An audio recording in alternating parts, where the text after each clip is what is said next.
জয় গুরু। নমস্কার সবাইকে। আশা করছি গুরুর কৃপায় সবাই ভালো আছেন, সবাই ভালো থাকেন, সেটাই কাম্য। গুরু যেন সবাইকে ভালো রাখে সে আশায় ব্যক্ত করি। সেই সাথে আমার জন্য একটু আশীর্বাদ করবেন, গুরু যেন আমার স্থূল দেহকে এই দেহ লয় হওয়ার পূর্ব মুহূর্ত পর্যন্ত ভালো রাখেন।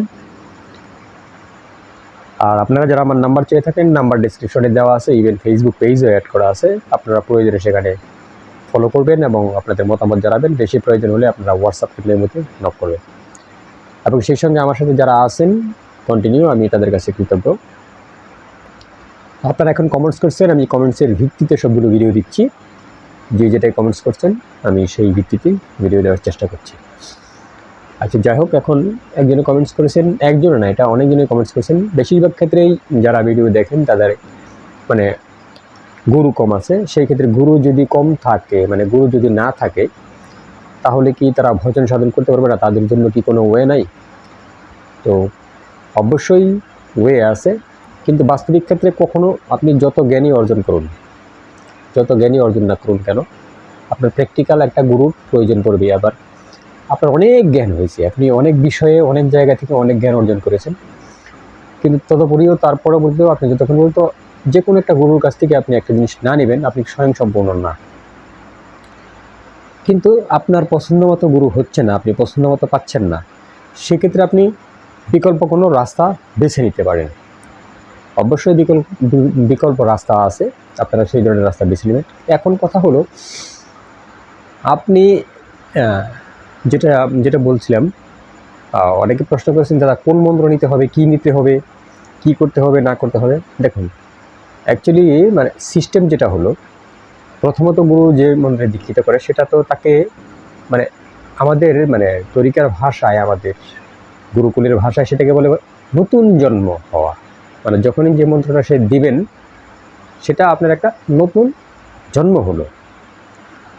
তার মানে আপনি নতুন একটা জগতে প্রবেশ করলেন, আপনি নতুন একটা অধ্যায় শুরু করলেন, জীবনের নতুন একটা অধ্যায় শুরু করলেন। এই জন্য এটাকে বলা হয় নতুন জন্ম হওয়া। তো সেই নতুন জন্ম হওয়ার পরবর্তীতে এই যে আপনি এখন নতুন হিসাবে আসলেন, এই রাস্তায় আসলেন, নতুনভাবে চলবেন, নতুন তরিকায় চলবেন, নতুন জিনিস আপনি শিখবেন, নতুন সাধনা আপনি করবেন। সেক্ষেত্রে আপনার পুরনো যে জিনিসগুলো আছে, তো সেই জিনিসগুলোও কিন্তু আপনাকে ধাওয়া করবে। কিন্তু আপনি চেষ্টা করবেন নতুন মার্গের যে জিনিসগুলো শেখানো হচ্ছে, যা আপনাকে বোঝানো হচ্ছে, সেই জিনিসগুলো করার জন্য। আর আপনি গুরু পাচ্ছেন না, গুরু ছাড়া সাধনা হবে না, সেটা ঠিক আছে। কিন্তু যিনি গুরু, যিনি অরিজিনাল গুরু, যিনি চৈতন্য গুরু, তিনিও শিষ্য পাচ্ছেন না। আমরা তো শুধু মনে করি যে আমি গুরু পাচ্ছি না, আমি গুরুর জন্য ঘোরাঘুরি করছি, গুরু কোথায় পাবো, গুরু কোথায় পাবো। ঠিক চৈতন্য গুরু তিনিও ঘোরাঘুরি করছেন, শিষ্য কোথায় পাবেন। এখন আমি কীরকম গুরু পাবো? আমার আমার মনে তো ভালো আশা যে আমি একটা ভালো মানের গুরু পাবো, একটা বড় চৈতন্য গুরু পাবো। তো এই যে আশা, ভালো গুরু পাবো, চৈতন্য গুরু পাবো, এই গুরুর দ্বারাই আমি দীক্ষিত হয়ে এই মানে আধ্যাত্মিক জগতে মুক্তি লাভ করবো, এই ধরনের চিন্তা চেতনা আমাদের। এই চিন্তা চেতনাটা আপনার একদিকে ঠিক আছে, কিন্তু যদি সূক্ষ্ম জ্ঞান দ্বারা আপনি বিচার করেন, এই চিন্তাধারাটা আপনার ভুল। যেমনটি ধরুন, আমার যোগ্যতা অনুযায়ী কিন্তু আমি যদি কোথাও কোনো জায়গায় চাকরি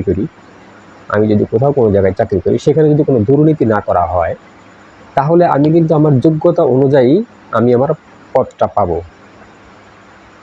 আমার যে পদ, সেটা কিন্তু আমি আমার যোগ্যতা অনুযায়ী পাবো। তো যোগ্যতা যেরকম থাকবে আমি সেই পদটাই পাবো।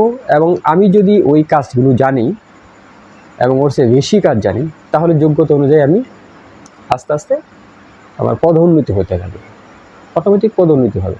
এখন আমি বসে বসে চিন্তা করতেছি যে আমি হিমালয়ের জ্ঞানগঞ্জের একটা গুরু পাবো, জ্ঞানগঞ্জের গুরু এসে আমাকে উচ্চতরে দীক্ষা দিবে, উচ্চতরে শিক্ষা লাভ করব। সম্পূর্ণই ভুল। কখনো আপনাকে দেবে না, যদি আপনি সেই কর্ম করে না থাকেন। আর যদি সেই কর্ম করে থাকেন, তাহলে তার ছাপ তো আপনার এতদিনে পড়ার কথা ছিল। সেই কর্ম যদি আপনি করে থাকতেন, ওই ধরনের যোগী আপনাকে ওই জ্ঞানগঞ্জ থেকে এসে বা হিমালয় পর্বত থেকে এসে আপনাকে দীক্ষা দেবে, ওই ধরনের কর্ম যদি আপনি করে থাকতেন তাহলে তো এতদিন আপনার সেই ছাপ পড়ার কথা ছিল, সেই ধরনের জ্ঞান উদয় হওয়ার কথা ছিল। আর ধরেন যদি নাও উদয় হয়, কিন্তু ওই ধরনের কর্ম যদি আপনি করে থাকেন, যদি ওই টাইমটা আসে আপনার, যেটা টাইমে আপনার সাধনাটা স্টপ করেছেন আপনি মনে করেন, কিন্তু সেই টাইমে সেই সাধনার শক্তিগুলো আবার যখন আপনার ভিতরে আসবে, জাগ্রত হবে, তাহলে আপনি ওই গুরু পাইতে পারেন, যেটা আপনার যোগ্যতা, মানে যে পদ পাওয়ার আপনার উপযুক্ত। এখন ধরুন আপনি কি বলে একটা নিচু পদ্ধতি আছেন, অ্যাসিস্ট্যান্ট আছেন, তখন আরেকটু উপরে যাবেন, এটাই স্বাভাবিক। তো আমার সাধনাই বলে দেবে যে আমি কোন লেভেলের গুরু পাবো। এখন আমি সাধনা করি শৈব মার্গে,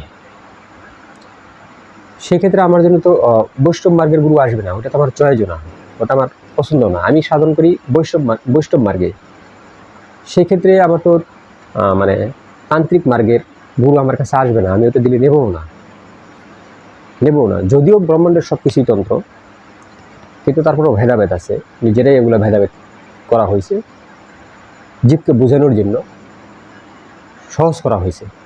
তো সেই ক্ষেত্রে কখনো এইরকম আশা করতে সামান্য উচ্চ আশা, আপনি আপনার যোগ্যতা অনুযায়ী আশা করবেন যে প্রভু আমি যদি পূর্বে কর্ম করে থাকি, এখন যদি কর্ম করি, তাহলে আমার জন্য যে গুরু আপাতত আমি প্রাপ্য, সেই গুরুর সন্ধান তুমি আমাকে দিয়ে দাও,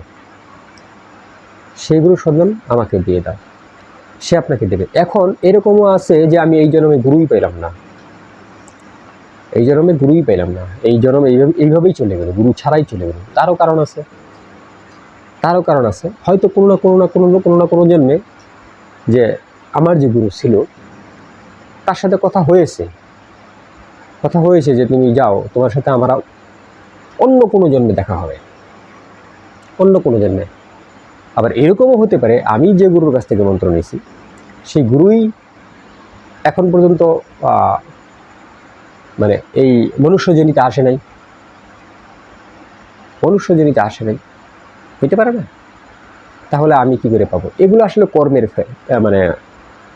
কর্মের একটা চক্র। এই বিষয়ে আমি এইটাকে ক্লিয়ার করার জন্য একটা ভিডিও দেবো, কারণ এইটা যদি আমি এখানে ইনক্লুড করি তাহলে ভিডিওটা অনেক বড় হবে। আসতে পারে নাই, আমি আমার সেই গুরু পাচ্ছি না, যেটা আমার পাওয়ার কথা, আমার কাজের কর্মের গুণ অনুযায়ী যেটা আমার পাওয়ার কথা আমি পাচ্ছি না। স্বাভাবিক, এটা হওয়াটা স্বাভাবিক না। এর জন্য গুহ্য জ্ঞান চিন্তা করতে হবে গুহ্যভাবে। এখন আমি যেটা আমি পেয়েছি, যারা পেয়ে গেছি, আমি হয়তো সন্তুষ্ট না এটা পেয়ে, এর চেয়ে ভালো কিছু খুঁজছি। তো আপনি যেটা পেয়েছেন সেটা করতে থাকেন, সেটা করলে এর চেয়ে ভালোটা আপনার অটোমেটিক আসবে, আসতে বাধ্য। আপনার কর্ম আপনাকে সেটা এনে দেবে। এইটাগুলো যদি গুরু না পাই আমরা, তাহলে মনে করেন যে এটা আপনি মনের ভিতরে যে আপনার সাত্ত্বিক জ্ঞানগুলা, এগুলো দিয়ে আপনি চিন্তা চেতনা করে আপনি ভাববেন যে আপনি কেন গুরু পাচ্ছেন না।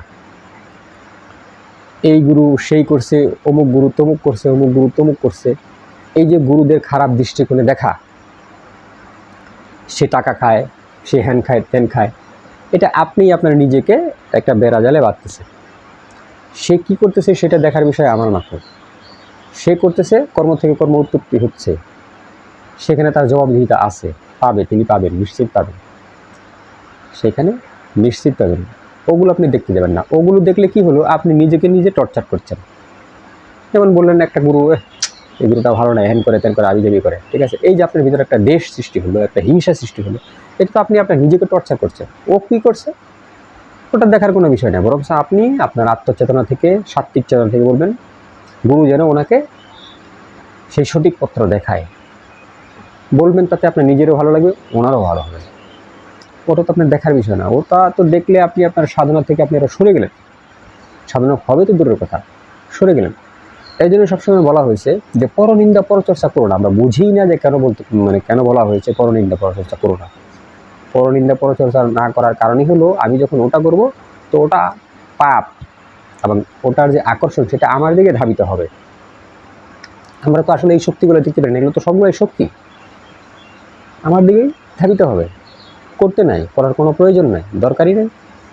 খালি বলবেন গুরু বিবাহিত বলেন। এটা গুরু ভালো জানে কেন উনি এরকম করতেছে। তো এটা গেল বিষয়। এখন ধরেন নাই গুরু, গুরু তো আপনার ধরতেই হবে, এটা বাধ্যতামূলক মাস্ট, কিন্তু না থাকলেও একটা উপায় আছে। সেটা কি? প্রথম কথা হলি আমি দুটা ওয়ে দেখাবো। একটা হলো এই ব্রহ্মাণ্ডের সমস্ত তন্ত্রমন্ত্র যা ক্রিয়েট হয়েছে, যা কিছু হয়েছে, সেগুলো দেবাদিদেব শিব থেকে হয়েছে। দেবাদিদেব শিব থেকে হয়েছে। আপনি যদি চান যে আপনার কোনো গুরু নাই, কিন্তু আপনার তপজপ করতে হবে, এটা খুবই প্রয়োজন, তাহলে আপনি দেবাদিদেবকে শিব হিসাবে ধরে আপনি যতটুকু পারেন, যেভাবে পারেন ওইভাবে আপনি তার ছোট্ট একটা অনুষ্ঠান করে যে প্রক্রিয়া পারেন আপনি তাকে শিব হিসাবে ধরে, শিব হিসাবে মেনে নিয়ে আপনি আপনার সাধনা মার্গ শুরু করতে পারেন।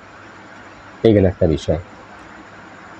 আরেকটা হলো এই ব্রহ্মাণ্ডের সবচেয়ে অ্যাক্টিভ একটা গুরু আছে, সূক্ষ্মদেহে অনেক অ্যাক্টিভ একটা গুরু আছে। ইভেন আমি এই ভিডিও করার আগে এখন তো রাত, তো যখন ঘুমাই আর কি এই 12টার দিকে, তখন আমি 1 মিনিট বসে, আমি আগে পরেও ওনাকে আমি সবসময় স্মরণ করি, 1 মিনিট বসে আমি ওনার নামটা নিচ্ছিলাম। তো ওনার এরকম একটা গুরু, গুরুতত্ত্বের যে মৌলিক একটা শক্তি, সেটা ওনার কাছে আছে, এবং তাকে স্মরণ করলে সেটা বোঝা যায়, অনুভূতিতে বোঝা যায়, অনেক পাওয়ারফুল। সেটাকে এখন বলছি, এখনো বসন্ত বেড়ে যাচ্ছে। সেটা হলো মহাবতার বাবাজি। আপনারা সবাই চিনেন মহাবতার বাবাজি, যিনি ক্রিয়াযুগের প্রধান বলা হয় যাকে, যিনি ক্রিয়াযুগ লাহিড়ী মহেশকে শিক্ষা দিয়েছিলেন। আর ক্রিয়াযুগ একটা বৈজ্ঞানিক টেকনিক, স্রষ্টাকে লাভ করার জন্য ইভেন সকল দিকে একটা বৈজ্ঞানিক টেকনিক।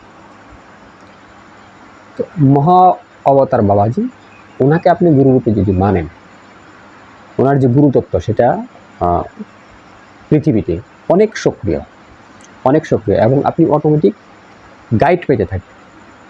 আপনার গুরুতত্ত্ব অনেক স্ট্রং হবে, আপনি অটোমেটিক গাইড পেতে থাকেন, ঠিক আছে? তো ওনাকে গুরু যদি মানেন, ওনাকে যদি স্মরণ করতে চান, গুরু মানেন, তাহলে ওনার একটা মন্ত্র আছে, ছোট্ট মন্ত্র আছে। অ্যাকচুয়ালি মন্ত্র আমি এইভাবে বলি না, বলার প্রয়োজন নাই। তো যারা করতে চান আমাকে নক করবেন, আমি মন্ত্রটা বলে দেবো, ঠিক আছে? মন্ত্রটা বলে দেবো, ওনাকে ডাকার যে একটা মন্ত্র আছে, মন্ত্রটা বলে দেবো, অনেক পাওয়ারফুল। এবং আপনার অনুভূতি, আপনি 1 দিন 2 দিন আপনি যদি করেন, 2 দিনের ভিতরে আপনি বুঝতে পারবেন যে কত পাওয়ারফুল, এবং উনি যে এই পৃথিবীতে। আর ওনার ব্যাপারে একটা বেশ একটা বিষয় আমি বলি, আমাদের ভারতীয় উপমহাদেশে অনেক বড় বড় সেলিব্রিটি, অনেক বড় বড় মানুষ আছেন, তারা কিন্তু ওনার ভক্ত, এবং উনি 5000 বছর যাবৎ সূক্ষ্ম দেহে আছেন। ওনাকে অনেকে দেখেছেন, যেমন লাহিড়ী মহাশয়, ওনাকে প্রচার করেছেন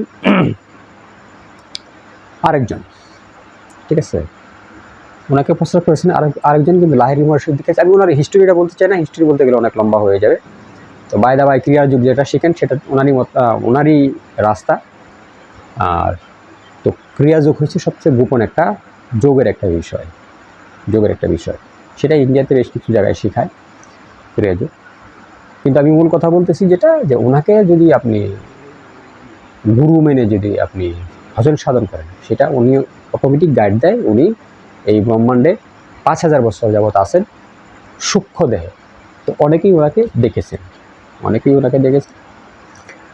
তো সেই হলো কথা। আর আপনার ইউটিউব ঘাটাঘাটি করলে মহাবতার বাবাজি সম্বন্ধে অনেক কিছু জানতে পারবেন, যদি জানার ইচ্ছা থাকে। নতুবা আমাকে কমেন্টস করবেন, আমি তার একটা ফুল স্টোরি ভিডিও বানিয়ে দেবো। তো সেটা আমার মূল বিষয় না।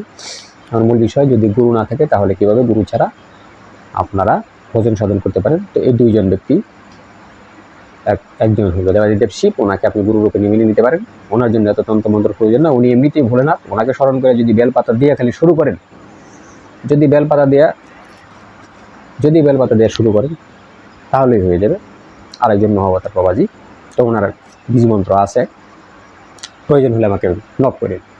তো আজকে এই পর্যন্তই। জয় গুরু, নমস্কার সবাইকে।